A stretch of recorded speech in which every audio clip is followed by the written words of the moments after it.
Hi ಎಲ್ರಿಗೂ ನಮಸ್ಕಾರ. ನೀವು ನೋಡ್ತಾ ಇದ್ದೀರಾ ನ್ಯೂಸ್ 18 ಡಿಜಿಟಲ್. ನಾನು ದರ್ಶನ್ ನಾಯಕ್, ಉತ್ತರ ಕನ್ನಡ ಜಿಲ್ಲಾ ವರದಿಗಾರ.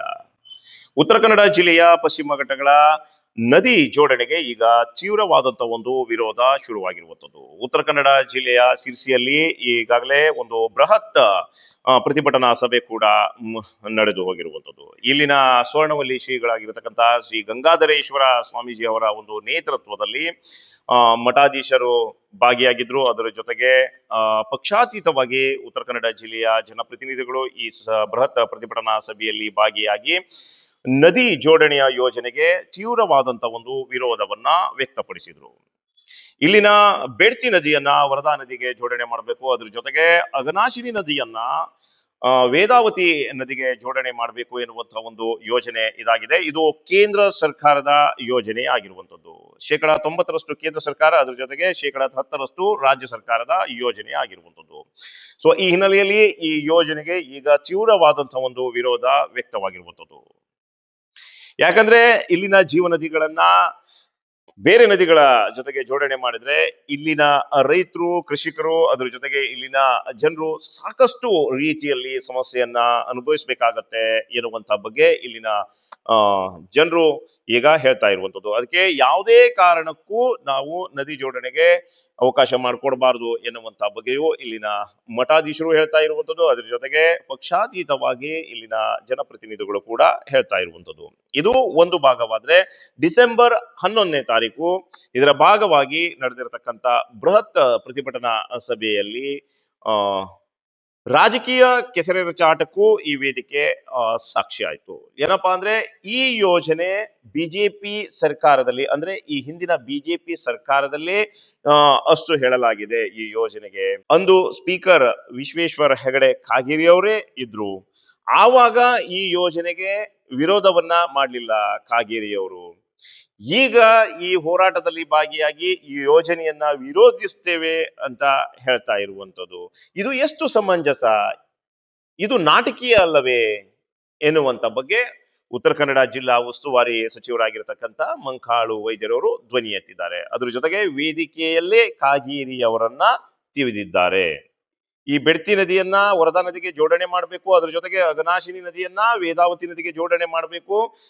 ಆ ಮೂಲಕ ಉತ್ತರ ಕರ್ನಾಟಕ ಭಾಗದ ಜನರ ನೀರಿನ ಸಮಸ್ಯೆಯನ್ನ ನೀಗಿಸಬೇಕು ಎನ್ನುವಂಥದ್ದು ಅವರ ಒಂದು ಮಾತಾಗಿತ್ತು. ಅದ್ರ ಜೊತೆಗೆ ಇಲ್ಲಿ ಉತ್ತರ ಕನ್ನಡ ಜಿಲ್ಲೆಯಲ್ಲಿ ಆಗುವಂತ ಸಮಸ್ಯೆ ಬಗ್ಗೆಯೂ ಯಾರು ಮಾತನಾಡಲಿಲ್ಲ. ಇಲ್ಲಿನ ನದಿಗಳನ್ನ ಅಲ್ಲಿ ಜೋಡಣೆ ಮಾಡಿದ್ರೆ ಉತ್ತರ ಕನ್ನಡ ಜಿಲ್ಲೆಯ ಜನರ ಯಾವ ರೀತಿ ಸಮಸ್ಯೆಗೆ ಒಳಗಾಗ್ಬೋದು, ಇಲ್ಲಿನ ಕೃಷಿಕರು ಯಾವ ರೀತಿ ಸಮಸ್ಯೆಗೆ ಒಳಗಾಗ್ಬೋದು, ಅದ್ರ ಜೊತೆಗೆ ಇಲ್ಲಿನ ಸಾಕಷ್ಟು ರೈತಾಪಿ ವರ್ಗ ಯಾವ ರೀತಿ ಸಮಸ್ಯೆಗೆ ಒಳಗಾಗ್ಬೋದು ಎನ್ನುವಂತ ಬಗ್ಗೆ ಯಾರು ಕೂಡ ಆ ಸಂದರ್ಭದಲ್ಲಿ ಸೊಲ್ಲೆತ್ತಲಿಲ್ಲ.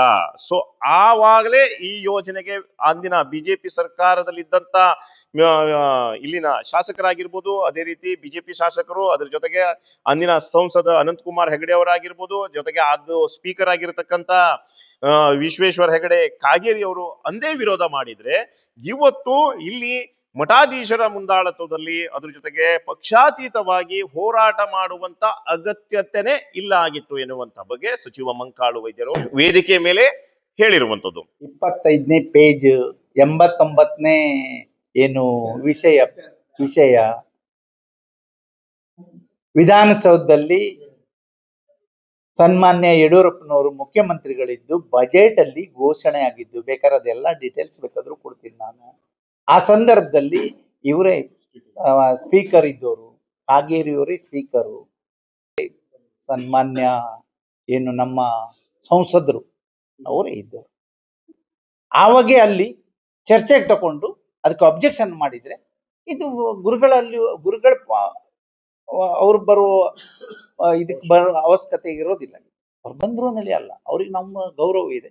ನಾನು ಎಲ್ಲ ಗುರುಗಳಿಗೂ ಗೌರವ ಕೊಡ್ತೇನೆ. ಅವ್ರು ಏನ್ ಹೇಳಿದ್ರು ಅದೇ ಮಾಡ್ತೀನಿ ನಾನು, ಅದರಲ್ಲಿ ವ್ಯತ್ಯಾಸ ಇಲ್ಲ. 2021ರಲ್ಲಿ ಅಧಿವೇಶನದಲ್ಲಿ ಪಾಸ್ ಆಗಿದ್ದಾರೆ, ಇವರೇ ಸ್ಪೀಕರ್ ಇದ್ದಾರೆ. ಈಗ ಹೋರಾಟ ಮಾಡ್ತೀನಿ ಅಂತ ಹೇಳಿದ್ರೆ ಇದು ಸರಿನಾ? ಅದಾದ ಬಳಿಕ ವಿಶ್ವೇಶ್ವರ ಹೆಗಡೆ ಕಾಗೇರಿಯವರು ಕೂಡ ಒಂದು ಮಾತನ್ನ ಹೇಳಿದ್ರು. ಏನಪ್ಪಾ ಅಂದ್ರೆ, ಇದು ರಾಜಕೀಯವಾಗಿ ಮಾತನಾಡುವಂತಹ ಒಂದು ವೇದಿಕೆ ಅಲ್ಲ, ಆದ್ರೆ ನಾನು ಉತ್ತರ ಕನ್ನಡ ಜಿಲ್ಲೆಯ ಜನರ ಪರವಾಗಿದ್ದೇನೆ. ಯಾವುದೇ ಕಾರಣಕ್ಕೂ ಉತ್ತರ ಕನ್ನಡ ಜಿಲ್ಲೆಯ ಪರಿಸರಕ್ಕೆ ಹಾನಿಯಾಗುವಂತ ಒಂದು ಯೋಜನೆಯನ್ನ ತರುವಲ್ಲಿ ನಾನು ವಿರೋಧ ಮಾಡ್ತಾ ಇದ್ದೇನೆ. ಯಾವುದೇ ಕಾರಣಕ್ಕೂ ಈ ನದಿ ಜೋಡಣೆ ಯೋಜನೆಯನ್ನ ಕಾರ್ಯರೂಪಕ್ಕೆ ತರಲು ತಾನು ಬಿಡಲ್ಲ, ತಾನು ಹೋರಾಟದ ಮುಂದಾಳತ್ವದಲ್ಲಿದ್ದೇನೆ ಎನ್ನುವಂತ ಬಗ್ಗೆ ಹೇಳ್ತಾ ಇರುವಂತದ್ದು. ನದಿ ತಿರುವು ಮತ್ತು ಅಘನಾಶಿನಿ ನದಿ ತಿರುವು ಯೋಜನೆಯಿಂದ ಉತ್ತರ ಕನ್ನಡ ಜಿಲ್ಲೆಗೆ ಬಹಳ ದೊಡ್ಡ ಪ್ರಮಾಣದ ಹಾನಿ ಆಗತ್ತೆ ಅನ್ನೋ ಹಿನ್ನೆಲೆಯಲ್ಲಿ ಇಷ್ಟು ಬೃಹತ್ ಸಮಾವೇಶ ಇಲ್ಲಿ ನಡೆದಿದೆ. ನಮ್ಮ ಜಿಲ್ಲೆಯ ಜನರ ಧ್ವನಿ ಏನು ಅನ್ನೋದು ಇವತ್ತು ಈ ಸಮಾವೇಶದಲ್ಲಿ ನಾವೆಲ್ಲ ಜನಪ್ರತಿನಿಧಿಗಳು, ಜನರು, ಸ್ವಾಮೀಜಿಯವರು ಎಲ್ಲರೂ ನಾವು ನಾಡಿನ ಜನತೆಗೆ ತಿಳಿಸಿದ್ದೇವೆ. ಹಾಗಾಗಿ ನಮ್ಮ ಜಿಲ್ಲೆಯ ಜನರ ಧ್ವನಿ ನಮ್ಮದಿದೆ. ನಾನು ನಮ್ಮ ಜಿಲ್ಲೆಯ ಜನರ ಧ್ವನಿಯನ್ನ ಸರ್ಕಾರಕ್ಕೂ ಸಹ ತಿಳಿಸೋ ಪ್ರಯತ್ನವನ್ನ ಮಾಡಿದ್ದೇವೆ. ಇನ್ನೂ ಪರಿಣಾಮಕಾರಿಯಾಗಿ ತಿಳಿಸ್ತೇವೆ. ಆದ್ರೆ ಇದಕ್ಕೇನು ಕಡಿಮೆ ಮಾಡಿದ್ರ ಕಾಂಗ್ರೆಸ್ನವರು? ಇದು ಕೇಂದ್ರದ ಯೋಜನೆ ಆಗಿದ್ರಿಂದ ವಿಶ್ವೇಶ್ವರ ಹೆಗಡೆ ಕಾಗೇರಿ ಅವರು ಯಾವುದೇ ಕಾರಣಕ್ಕೂ ಈ ಯೋಜನೆಯನ್ನ ವಿರೋಧ ಮಾಡಲು ಸಾಧ್ಯವಿಲ್ಲ ಎನ್ನುವಂತ ಒಂದು ಮಾತನ್ನ ಹೇಳಿದ್ರು. ಸೊ ಆ ಹಿನ್ನೆಲೆಯಲ್ಲಿ ಕೇವಲ ಹೋರಾಟಕ್ಕೆ ಮಾತ್ರ ವಿಶ್ವೇಶ್ವರ ಹೆಗಡೆ ಕಾಗೇರಿ ಸೀಮಿತ, ಬಲವಾಗಿ ಇದನ್ನ ವಿರೋಧ ಮಾಡಲು ಸಾಧ್ಯವಿಲ್ಲ ಎನ್ನುವಂತ ಬಗ್ಗೆ ಕಾಂಗ್ರೆಸ್ ನಾಯಕರು ವಿಶ್ವೇಶ್ವರ ಹೆಗಡೆ ಕಾಗೇರಿ ಅವರ ಮೇಲೆ ಮುಗಿಬಿದ್ದಿದ್ದಾರೆ. ನದಿ ಜೋಡಣೆ ಯೋಜನೆ ಈಗ ರಾಜಕೀಯವಾಗಿ ಕೆಸರೇರ ಚಾಟಕ್ಕೆ ವೇದಿಕೆ ಆಗ್ತಾ ಇದೆ. ಕಾರಣ, ಈ ಹಿಂದೆ ಬಿಜೆಪಿ ಸರ್ಕಾರದಲ್ಲೇ ಈ ಯೋಜನೆ ಕಾರ್ಯರೂಪಕ್ಕೆ ಬಂದಿರುವಂತಹ ಒಂದು ಹಿನ್ನೆಲೆಯಲ್ಲಿ ಈಗ ಕಾಂಗ್ರೆಸ್ನ ನಾಯಕರು, ಇಲ್ಲಿನ ಶಿರ್ಸಿ ಕ್ಷೇತ್ರದ ಶಾಸಕರಾಗಿರ್ತಕ್ಕಂಥ ಭೀಮಣ್ಣ ನಾಯ್ಕ ಆಗಿರ್ಬೋದು, ಉಸ್ತುವಾರಿ ಸಚಿವ ಮಂಕಾಳು ವೈದ್ಯರಾಗಿರ್ಬೋದು, ಅದೇ ರೀತಿ ಯಲ್ಲಾಪುರ ಶಾಸಕ ಶಿವರಾಮ ಹೆಬ್ಬಾರ್ ಆಗಿರ್ಬೋದು, ಹೀಗೆ ಕಾಂಗ್ರೆಸ್ನ ಶಾಸಕರು, ಅದೇ ರೀತಿ ಸಾಕಷ್ಟು ಗಣ್ಯರು ಇದು ಬಿಜೆಪಿ ಸರ್ಕಾರದ ಅವಧಿಯಲ್ಲಿ ಆಗಿರುವಂತಹ ಒಂದು ಹಿನ್ನೆಲೆಯಲ್ಲಿ ಇದು ವಿಶ್ವೇಶ್ವರ ಹೆಗಡೆ ಕಾಗೇರಿ ಅವರ ಜವಾಬ್ದಾರಿಯಾಗಿತ್ತು ಒಂದು ಮಾತನಾಡಬೇಕಾಗಿದ್ದು ಎನ್ನುವಂತ ಬಗ್ಗೆ ಕಾಗೇರಿ ಅವರ ಮೇಲೆ ಮುಗಿಬಿದ್ದಿರುವಂತದ್ದು. ಆದ್ರೆ ವಿಶ್ವೇಶ್ವರ ಹೆಗಡೆ ಕಾಗೇರಿ ಅವರು ಈಗ ತಾವು ವಿರೋಧ ಮಾಡ್ತೇವೆ ಅಂತ ಹೇಳ್ತಾ ಇರುವಂತದ್ದು. ಆದ್ರೆ ಇವರ ವಿರೋಧ ಈಗ ತಡವಾಗಿ ಆಗಿದೆ. ಯಾಕಪ್ಪ ಅಂದ್ರೆ ಈಗಾಗಲೇ 50% ಕಾಗದ ಪತ್ರದ ಕೆಲಸಗಳು ಈಗಾಗಲೇ ಮುಗ್ದಿರುವಂತದ್ದು. ಇನ್ನು ಕೆಲವೊಂದಿಷ್ಟು ಸಮೀಕ್ಷೆಗಳು ಮಾತ್ರ ಬಾಕಿ ಇರುವಂತದ್ದು. ಸೊ ಈ ಹಿನ್ನೆಲೆಯಲ್ಲಿ ಈಗ ತಡವಾಗಿ ಉತ್ತರ ಕನ್ನಡ ಜಿಲ್ಲೆಯಲ್ಲಿ ನದಿ ಜೋಡಣೆಯ ವಿರೋಧದ ಕೂಗು ಕೇಳ ಬರ್ತಾ ಇದೆ. ಇದು ಆರಂಭದಲ್ಲೇ ನದಿ ಜೋಡಣೆಯ ವಿರೋಧದ ಕೂಗು ಕೇಳಿ ಬಂದ್ರೆ ಆ ಸಂದರ್ಭದಲ್ಲೇ ಈ ಯೋಜನೆಯನ್ನ ಸ್ಥಗಿತಗೊಳಿಸಬಹುದಾಗಿತ್ತು ಎನ್ನುವಂಥದ್ದು ಬಗ್ಗೆಯೂ ಸಹಿತ ಇಲ್ಲಿನ ಉತ್ತರ ಕನ್ನಡ ಜಿಲ್ಲೆಯ ಜನರು ಮಾತನಾಡ್ಕೊಳ್ತಾ ಇದ್ದಾರೆ. ಒಟ್ಟಾರೆ ವೀಕ್ಷಕರೇ, ಇದಾಗಿತ್ತು ನದಿ ಜೋಡಣೆ ವಿಚಾರ ಹೇಗೆ ರಾಜಕೀಯವಾಗಿ ಕೆಸರೇರ ಚಾಟಕ್ಕೆ ಕಾರಣವಾಯಿತು, ಅದರ ಜೊತೆಗೆ ಈ ಯೋಜನೆ ಹೀಗೆ ವಿರೋಧದ ಕೂಗು ಎಷ್ಟು ವಿಳಂಬವಾಗಿ ಉತ್ತರ ಕನ್ನಡ ಜಿಲ್ಲೆಯಲ್ಲಿ ಮೊಳಗ್ತಾ ಇದೆ, ಇದರಿಂದ ಈ ಯೋಜನೆಯನ್ನ ಸ್ಥಗಿತಗೊಳಿಸಲು ಸಾಧ್ಯವಾಗತ್ತಾ ಎನ್ನುವಂತ ಬಗ್ಗೆ ತಿಳಿಸುವಂತ ಒಂದು ಪ್ರಯತ್ನ.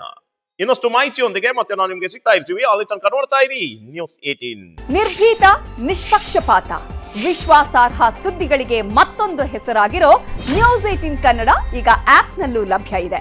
ದಯವಿಟ್ಟು ಇಲ್ಲಿರೋ QR ಕೋಡ್ ಅನ್ನ ಸ್ಕ್ಯಾನ್ ಮಾಡಿಕೊಂಡು ಆಪ್ ಡೌನ್ಲೋಡ್ ಮಾಡೋದಕ್ಕೆ ಮರಿಬೇಡಿ. ನಿಮ್ಮ ಬೆಂಬಲ ಹೀಗೆ ಸದಾ ನಮ್ಮೊಂದಿಗಿರಲಿ. ಧನ್ಯವಾದ.